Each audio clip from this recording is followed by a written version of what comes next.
Bottom heads are usually very, very thin. They're just to carry the resonance of a drum. Usually they're clear, as most people want to see the inside of the drum. Also, light shows give you much more reflection when you're using a clear head. So you get different ambiances with different light schemes. That's one of the basic reasons for using clear heads on the bottom of drums. Okay. And obviously on a snare, you have another piece on the bottom of the drum which creates that snare sound. What would be the difference, say, like between a set of birch drums and a set of hard rock maple drums? But the size of the drum and the thickness that the wood is that the drum is made out of really makes a difference as to how firm and how solid a drum sounds. Drums that are made of very thin woods and just have a skin of veneer on the outside of them have a very shallow sound, very poppy.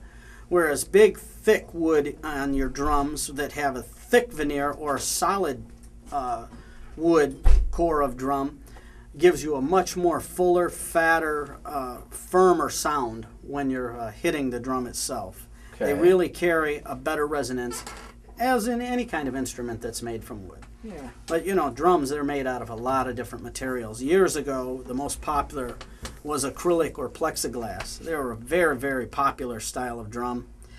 It pretty much phased out now. Nobody really plays that anymore since the finer woods have come out. And another kind of drum was stainless steel. They used to have buffed stainless, which drums sounded very, very powerful, but they were really hard to contain the ring of the heads with any kind of dampening factor, which is why basically all you see anymore in stainless are snare drums, because you want to carry that resonance on a snare drum. Okay. Okay. Now I also noticed that some of the drums themselves have more screws in them, or bolts, that holds this drum head on. Now, it's my understanding that the more lugs that you have holding that on makes the drum better. It makes it a lot easier to tune and a lot easier to stay tuned. Okay. And also, it just reflects the cost. The finer drums have more tuning pegs on them, and the cheaper ranges of drums, less expensive, have less tuning pegs on them. So the quality really makes a difference. The closer the pegs are, the more you have, the better you can tune a drum and hold its tune. Okay. Now I also noticed, like on your foot pedals down here, these foot pedals, they have a chain drive to them. I've also seen pedals that have basically a plastic drive to them. Sure. Actually, now, which is better? You know, it's really preference. Good chain drives are really, really quiet, and they're really, really actionable because they follow the curve of the spline on the pedal itself, or pulling the mechanism up. You have to be able to go in an arc because that's the way the pedals are designed to get the force from one direction to another. So if you're using nylon or a metal, solid piece of metal, you'll generally wear it out faster, and they generally squeak, and they're less actionable. So if you want to play and have really fast feet to be able to do the different kinds of tricks and licks that quality players can do now, the chain drive is definitely the way to go. Now, I'm sitting here also, I've been to concerts, a lot of different shows, and I've seen people actually stuff pillows or blankets or even a part of a mattress. I've seen somebody stick part of a mattress in their bass drum.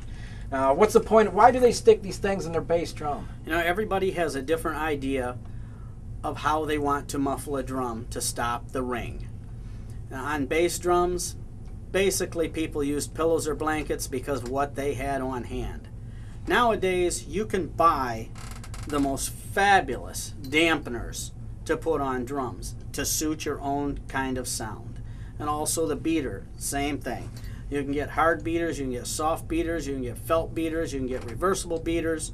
The beater itself for your bass drum makes a huge impact on the dampening factor and how poppy or how dead you want the bass drum to sound.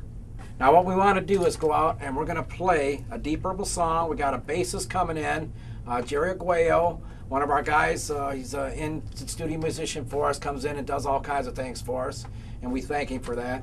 He's going to come in and sit in on bass, and we're going to go through and show you Smoke on the Water with the drum beat and the guitar, and we're just going to show you the little part of it so you can see exactly the kind of motion that you're going to need to play these songs.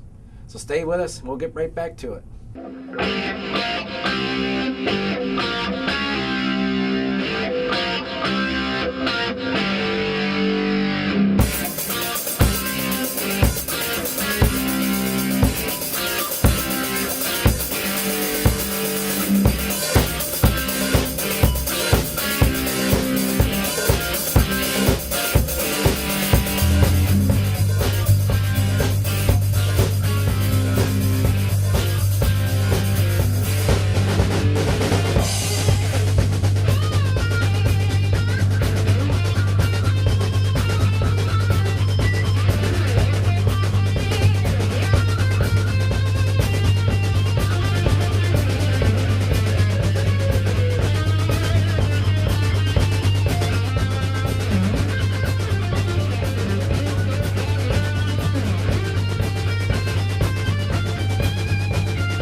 Multi-track recording, mixing, effects, writing a song, everything you need to know. That's next time on The Music Room.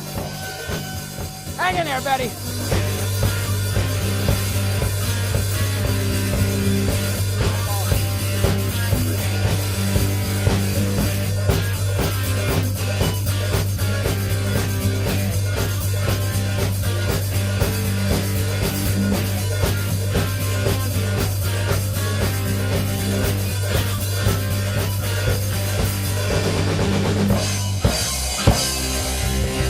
I'd like to thank my guests, Jerry Aguayo, Bill Hoose, and everybody affiliated with The Music Room. See you next time!